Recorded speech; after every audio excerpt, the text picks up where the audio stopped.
अच्छा, ये हजरत बताइएगा कि कौन से ऐसे लोग हैं जिन पे ज़कात जो है वो फर्ज हो जाती है, जबरदस्त, उसका थोड़ा सा कुलिया साहब, यानी जरूर जरूर जरूर जरूर।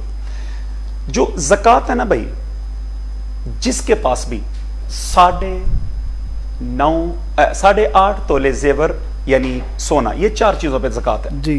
पहले उस पे गोल्ड आएगा यानी सोना, ठीक है। दूसरे नंबर पे चांदी आएगी, तीसरे नंबर पे उस पे जो नगदी कैश माल है वो आएगा, दूसरा उसकी तजारत आएगी, ठीक। ये 4 चीजों पे ज़कात है। पहली बात ये दिन में रख ले, 5 भी नहीं और 3 भी नहीं, ये 4 चीजों पे ज़कात फर्ज है, ठीक है। उस बंदे को ज़कात लागू। रिपीट कर दीजिए प्लीज। गोल्ड यानी सोना, चांदी बता तो बाद में कितना कितना, पहले सोना, फिर चांदी, फिर जो नगदी कैश है उसके पास, बिल्कुल सही, 3, और चौथा जो उसकी तजारत है, इस पे ज़कात फर्ज है उस बंदे पर, बिल्कुल ठीक। अच्छा, अब फर्ज कैसे होगी?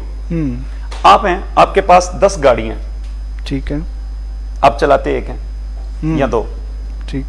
जो 8 खड़ी हैं वो साल के बाद निकलती हैं चांद रात को, या कोई त्योहार आ जाता है तो फिर निकालते हैं, ठीक, वो खड़ी हैं, उन पे ज़कात नहीं होगी। अच्छा, उन पे नहीं आएगी। 10 की 10 गाड़ी पे ज़कात ये नहीं है, बिल्कुल ये टिपिकल पॉइंट, हाँ, टिपिकल बड़ा पॉइंट का ये मैं आपको पेश करता हूँ। मुझे चूंकि भाई सजाद ने कहा था इसी मौजू पे आज बात कर लेंगे, ठीक, तो मैं बताता हूँ आपको, उन पे ज़कात नहीं होगी। जो चला रहे हैं, जो यूज कर रहे हैं, इस्तेमाल कर रहे हैं, उन पे भी नहीं होगी, वो 2 पे भी नहीं होगी। अच्छा, मैं कह रहा हूँ 2 तो आप चला रहे हैं तो 8 खड़ी हैं, हाँ, वो 10 की 10 पे ज़कात नहीं होगी। क्या बात, अच्छा, हाँ, ये ज़हन में रखिएगा, जो मैं बात कर रहा हूँ ये मेरी बात टेप हो रही है, मैं अपनी बात से थिड़क नहीं सकता, मैं बुखारी और मुस्लिम और जो मेरे नबी की शरीयत में उस पर बात कर रहा हूँ। सुभान अल्लाह। आपके पास 50 घर हैं, 50 घर हैं, मिसाल एक दे रहा हूँ, ठीक है, या आपके पास 10 बंगले हैं, वो 10 के 10 ही रेंट पे चढ़े हुए हैं, ठीक है, उन 10 पे भी ज़कात नहीं होगी। अल्लाह अकबर। अच्छा, यानी कि रेंट पे दिए हुए हैं, उससे आप कमा रहे हैं, जी जी, उससे भी ज़कात आप, उन पे ज़कात नहीं होगी। ज़कात किन पे होगी? जो उन पे रेंट ले रहे हैं, अच्छा, जो उनका किराया ले रहे हैं ना, अब बंगले आपके वो बन रहे हैं 2 अरब के, अच्छा, वो 2 अरब की ज़कात नहीं होगी। ठीक हो गया। रेंट कितना बन रहा है? 4 लाख ले रहे हैं तो 4 लाख या 10 लाख ले रहे हैं, उस रेंट पे ज़कात होगी, ठीक है।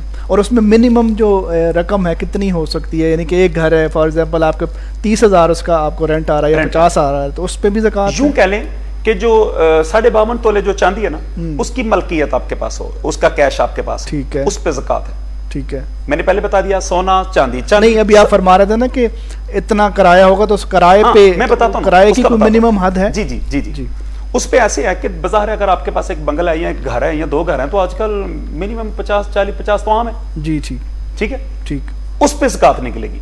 जो घर है आपका वो 10 करोड़ का है, उस पे ज़कात नहीं होगी, ठीक हो गया, ठीक है। हाँ, किस मकान पे ज़कात होगी, किन गाड़ियों पे ज़कात होगी? जो हम बेचते और लेते हैं, वो हमारी तिजारत है, ठीक है, यानी कि आपका बिजनेस है जी, वो हमारा बिजनेस है, ठीक है। वो हमारे पास 10 गाड़ियां खड़ी हैं या 2 गाड़ियां खड़ी हैं या 1 गाड़ी है, उस पे ज़कात है, ठीक, बेचने की नियत है उनको, बेचने के लिए, राइट, ठीक है। वो जो घर है आपके पास, वो भी आप बेचते हैं, लेते हैं, बेचते हैं, लेते हैं, फिर उन पे भी ज़कात होगी। अगर आपके पास है तो फिर नहीं है, मतलब आप अपने बच्चों के लिए रखा हुआ है, या बेचने की सूरत, बेचने की नियत भी नहीं है, खड़ी है तो खड़ी रहे, ठीक है। बेचने की सूरत तो हो रहा है, वो आपका कारोबार है, वो तजारत है, ठीक है। जो आप लेके बैठे हुए हैं वो नहीं, उन पे नहीं, बिल्कुल सही, बिल्कुल सही, बात समझ आ रही है? बहुत सारे लोग अब गाड़ियां बाहर से मंगवाते हैं, इंपोर्ट करते हैं और यहाँ पे आके घर में खड़ी होती है, लेकिन उनकी नियत होती है कि मैंने इसको बेचना है, तो उन पे ज़कात है, बिल्कुल सही हो गया। जो लेके आपने अपने पास रखी हुई है, अपनी पर्सनैलिटी के लिए, अपना शो करने के लिए भी अल्लाह ने मुझे रिज़्क दिया हुआ है, मेरे पास गाड़ियां हैं, मेरे पास माल है, मेरे पास बंगले हैं, उन पे नहीं, ठीक हो गया, ठीक है। जो आपने तजारत में लानी है, वो बेशक एक गाड़ी क्यों ना या एक घर क्यों ना हो, ठीक, उस पे ज़कात है जी। और आगे जो ज़कात आपने अदा करनी है, यूं कह लें कि 100 रुपए के पीछे 2.5 रुपए ज़कात बनती है, ठीक है, ठीक है। 100 रुपए के पीछे 2.5 रुपए ज़कात बनती है, ठीक है। आपने सारा माल जो इकट्ठा करना है, वो कैसे करना है? वो आपने ऐसे इकट्ठा करना है कि एक साल, आज आपके पास माल आ गया, आपके बरूने मुल्क भाई हैं या कोई भी, उन्होंने आपको माल भेजा है, गाड़ियां भेजी हैं, मिसाल दे रहा हूं, या कोई भी आप काम कर रहे हैं, वो तारीख आपने नोट कर लेनी है, उसी तारीख की अगली तारीख जब आनी है तो आप पे फर्ज हो जानी है ज़कात देना, ठीक। वो हर रोज की ज़कात नहीं होनी, और गोल्ड के हवाले से भी जरा फरमा दीजिए कि गोल्ड अगर 7 तोले 8.5 तोले 8.5 तोले सोना या उसकी मालियत आपके पास पूरा 1 साल रहती है। अगर वो 1 साल से पहले भी खर्च हो जाते हैं या चले जाते हैं तो वो ज़कात उस पर नहीं होती। जी बिल्कुल ठीक हो। अगर उसके पहले आपको कोई काम पड़ गया तो बिक गया, हाँ। उस पर ज़कात नहीं। हाँ, पास पड़ा है और पास पड़ा है तो आपके पास पैसे नहीं, वो गोल्ड ही है। हाँ, ये तो शरीयत कहती है कि उसको बेचो उसके अंदर से, तो वो ज़कात अदा करो उसकी, उसी को बेच के ज़कात अदा करो। ये नहीं कि वो पड़ा हुआ तो मेरे पास तो पैसे नहीं। अगली बात, आपने अब ज़कात निकाली, आपकी ज़कात बन गई तकरीबन कह लें कि 5 लाख रुपया, 5 लाख आपकी ज़कात बन चुकी आपके वो हिसाब के मुताबिक कि 5 लाख की मैंने ज़कात, ये 5 लाख मेरा ज़कात का जो मैंने निकालना है।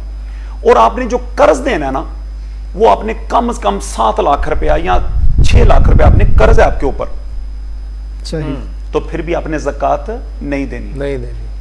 अच्छा, कर्ज है आपके ऊपर, हाँ, तो नहीं दे सकते। क्योंकि 5 लाख ज़कात का बना तो 6 मैंने देना है। हाँ, तो कर्ज ये 5 आपका ज़कात नहीं होगा। वाह वाह, दीन मेरे नबी की शरीयत इतनी आसान है सर, हम इसको जान ही नहीं सके, इसको पहचान ही नहीं सके। हाय हाय हाय, मैं कहता हूँ यूं भैया, खुदा की इज्जत की कसम, कहते हैं ना हमने दीन को क्या देना है भाई हैदर, दीन हमारे बच्चे पाल रहा है, दीन हमारी जिंदगी संवार रहा है, दीन हमें कोठियां बंगले गाड़ियां दे रहा है, हमने दीन को क्या देना है।